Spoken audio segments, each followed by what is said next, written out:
Hello students, आज हम chapter 1 वास्तविक संख्याएं कर रहे हैं और हम प्रमेय करेंगे। सिद्ध कीजिए कि √2 एक अपरिमेय संख्या है। तो देखिए, इसको करने से पहले हम एक प्रमेय और उसके बारे में एक बार रिकॉल कर लेते हैं कि हमने क्या किया था कि अगर यदि p एक अभाज्य संख्या है, ठीक है, अगर p हमारा है एक अभाज्य संख्या है और p a² को विभाजित करता है, ठीक है, एक अभाज्य संख्या है जो p a² को विभाजित करती है, जहां a हमारा क्या है, घनात्मक प्लस वाला पॉजिटिव घनात्मक पूर्णांक है, ठीक है। तो क्या होगा, तो p a को भी विभाजित करेगी। ये हमारी प्रमेय है जो हमने की थी, ठीक है। क्या हो गया कि अगर p a² को विभाजित करती है तो p a को भी विभाजित करेगी। इस प्रमेय का, इस थ्योरम का यूज हम करेंगे। और साथ में देखिए, आपको पता ही है जो हमारी संख्याएं होती हैं, हमारी जो संख्याएं होती हैं वो या तो हमारी परिमेय होती हैं या हमारी अपरिमेय होती हैं, ठीक है। तो हमें ये प्रूव करना है कि √2 हमारी अपरिमेय है। तो इसके लिए हम क्या प्रूव करेंगे, हम ये प्रूव कर देंगे कि √2 हमारी परिमेय संख्या नहीं है। अगर हमारी √2 परिमेय संख्या नहीं है तो इसका मतलब क्या हो जाएगा, ऑटोमेटिकली हमारा ये हो जाएगा ना कि √2 फिर अपरिमेय है। जब हम कहेंगे अगर √2 परिमेय संख्या नहीं है तो हमारा अपने आप आ जाएगा कि √2 अपरिमेय संख्या है। तो हम इस तरह से इस थ्योरम को, इस प्रमेय को सिद्ध करेंगे।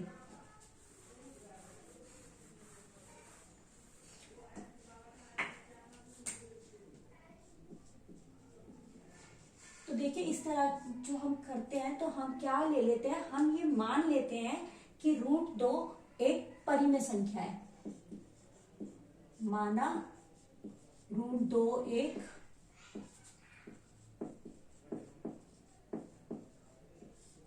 परिमेय संख्या है, ठीक है।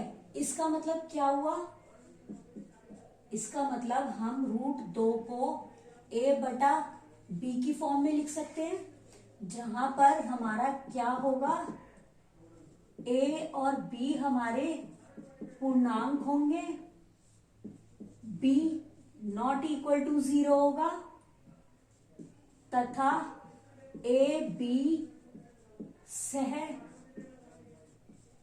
अभाज्य हैं। देखिए, यहां पर जो मैंने लिखा है, सबसे पहली बात, जो a और b है हमारे पूर्णांक है। हमें पता है ना, जो हमारी परिमेय संख्या होती है हम उसे a/b की फॉर्म में लिख सकते हैं, जहां a और b पूर्णांक होते हैं और b ≠ 0 होता है, क्योंकि डिवीजन बाय 0 नहीं हो सकती, हम 0 से भाग नहीं कर सकते। तो देखिए, अब हमने एक कंडीशन और ली है, a और b सह अभाज्य हैं। सह अभाज्य का मतलब क्या होता है कि a और b सह अभाज्य है, मतलब इनको दोनों नंबर सिर्फ 1 से डिवाइड होते हैं, 1 से भाग होते हैं। कॉमन फैक्टर जो इनका होता है, हाईएस्ट कॉमन फैक्टर इनका 1 ही होता है, 1 के अलावा ये किसी और से भाग नहीं होते। जैसे कि मान लो अगर आपका 6/10 है तो है, ये भी हमारी परिमेय संख्या है, ठीक है, बटे की फॉर्म में हमने लिख दिया, लेकिन हमने इसको सिंप्लीफाई कर दिया, हमने 3/5 की फॉर्म में लिख दिया। अब जो हमारे 3 और 5 जो आए हैं, ये हमारी अभाज्य संख्याएं आई हैं। और देखो, 3 और 5 जो है वो हमारे सिर्फ 1 से भाग होते हैं, दोनों को अगर हम किसी संख्या से भाग करना चाहें तो सिर्फ एक ही हमारे पास ऐसा है जिससे ये दोनों 3 और 5 भाग होते हैं, ठीक है। तो देखिए, अब हमने जब ये लिया कि √2 बराबर है a/b, अब हम इसको क्रॉस मल्टीप्लाई कर सकते हैं, इसको इधर मल्टीप्लाई कर देंगे तो हमारा क्या आ जाएगा, √2b = a, ठीक है। अब हम क्या करते हैं, दोनों ओर वर्ग कर देते हैं। दोनों ओर वर्ग करने पर हमें स्क्वायरिंग करनी है, क्या हो जाएगा, √2b पूरे का वर्ग बराबर है a का वर्ग। इसको सॉल्व करो, √2b पूरे का वर्ग क्या हो जाएगा, 2b स्क्वायर बराबर है a²। अब देखो इसमें हमारा जो 2b² है, क्योंकि इसमें 2 आ रहा है, 2b² 2 से विभाजित होती है,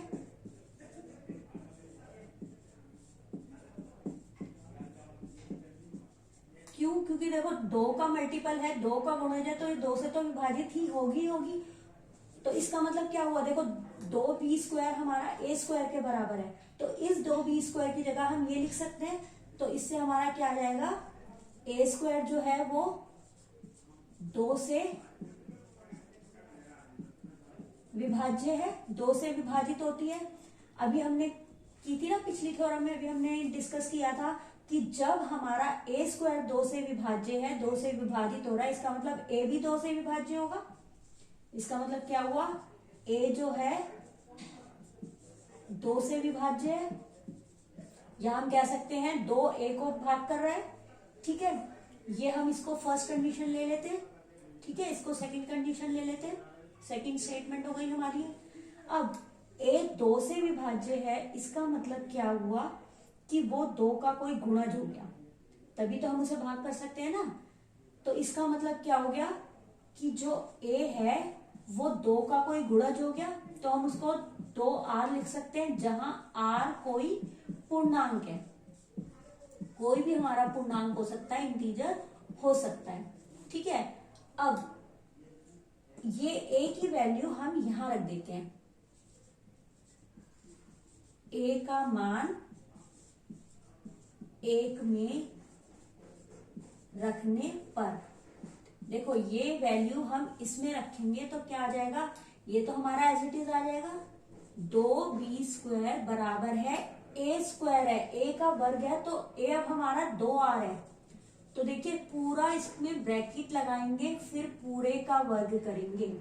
ठीक है, तो अब इसको करेंगे तो क्या हो जाएगा, 2b² बराबर है, इसका वर्ग करेंगे तो हमारा आ जाएगा 4r²। इसको करो, देखो b² है बराबर है 4r² बटे में 2 आ जाएगा, इसको हम काट सकते हैं, 2 दूनी 4, तो ये हमारा क्या आ जाएगा, b² बराबर है 2r²। ठीक है, अब देखो वही बात हो गई, जो 2r² है, 2r² है, 2 से विभाज्य है, 2 से विभाजित होता है,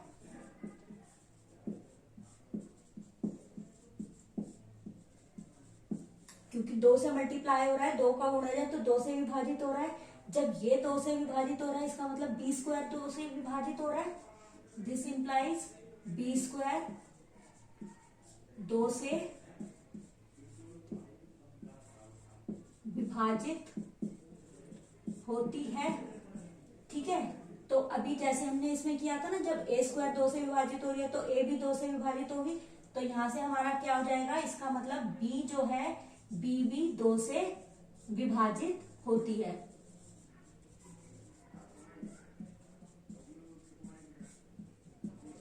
इसको हम थर्ड दे देते हैं। ठीक है, अब देखो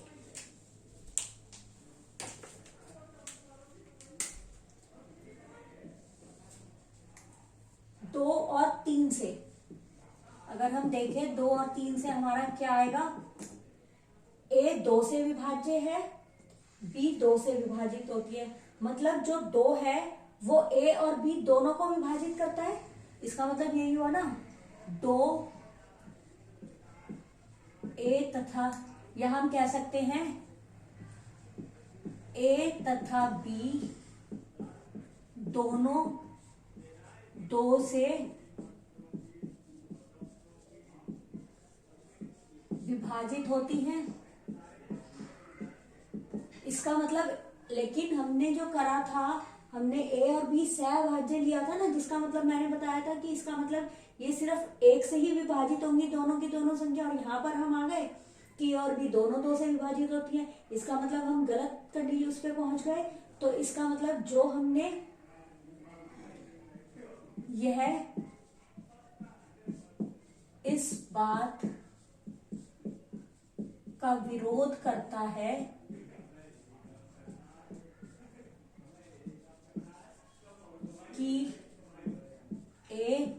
बी सह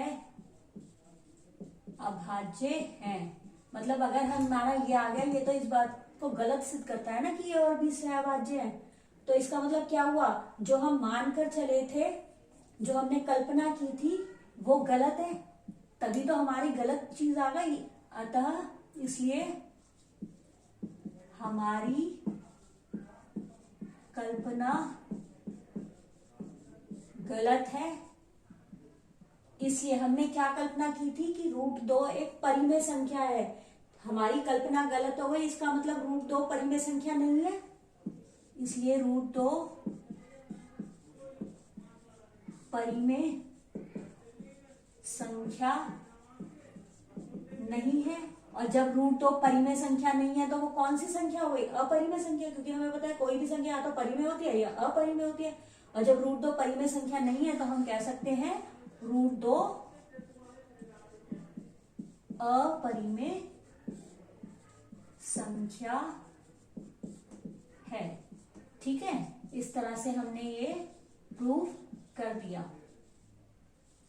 ये बहुत ही इजी है और बस आपको थोड़ा सा ध्यान रखना है, आप इजीली इसको कर सकते हैं।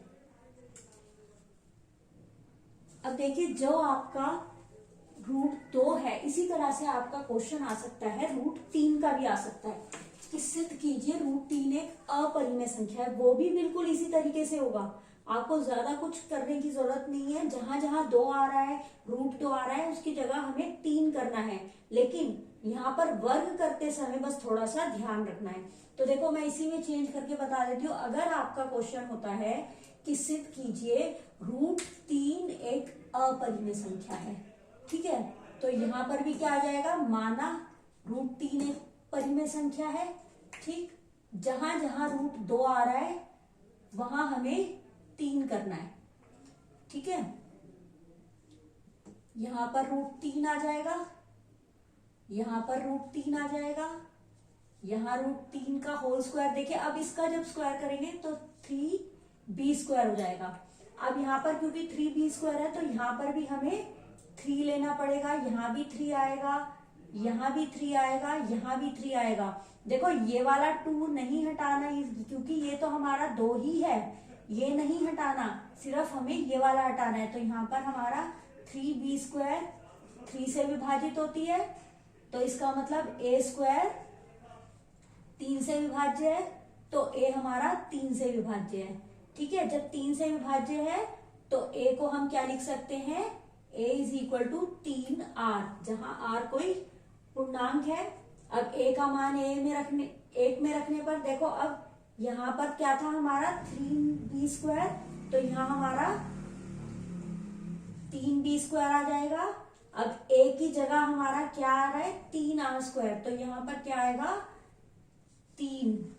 ठीक है, अब ये भी हमारा क्या हो जाएगा, 3 हो जाएगा। यहाँ लेकिन वर्ग है तो ध्यान से करना है, 3 का वर्ग क्या होता है, 9, तो यहाँ हमारा 9 आ जाएगा। अब देखो यहाँ पर क्या हो जाएगा, फिर ये 9r² था, बटे में 3 आ जाएगा, ये कट जाएगा, 3 × 3 = 9, तो ये क्या हो जाएगा, b² = 3r²। अब फिर से वही चीज, 3r² 3 से विभाज्य है, तो b² 3 से विभाज्य है। इसका मतलब b जो है 3 से विभाज्य है, इसका मतलब a तथा b दोनों 3 से विभाजित होती है। यह इस बात का विरोध करता है कि a तथा b सहअभाज्य है, अतः हमारी कल्पना गलत है। इसलिए √2 की जगह क्या आ जाएगा, √3 परिमेय संख्या नहीं है, इसका मतलब √3 हमारी अपरिमेय संख्या है। तो आप देख सकते हैं √3 का भी हम बहुत इजीली कर सकते हैं। बस थोड़ा सा हमें जहां जहां हम वर्क कर रहे हैं, स्क्वायर कर रहे हैं, वहां थोड़ा ध्यान में रखने की जरूरत है, अदरवाइज ये √2 की तरह होगा। इसी तरह से अगर ये क्वेश्चन आ जाए, सिद्ध कीजिए √5 एक अपरिमेय संख्या है, √7 अपरिमेय संख्या है, तो इसी तरीके से हम प्रूव कर सकते हैं। ये कोई मुश्किल नहीं है, बस थोड़ा सा हमें प्रैक्टिस की जरूरत है, अदरवाइज हम बहुत इजीली कर सकते हैं।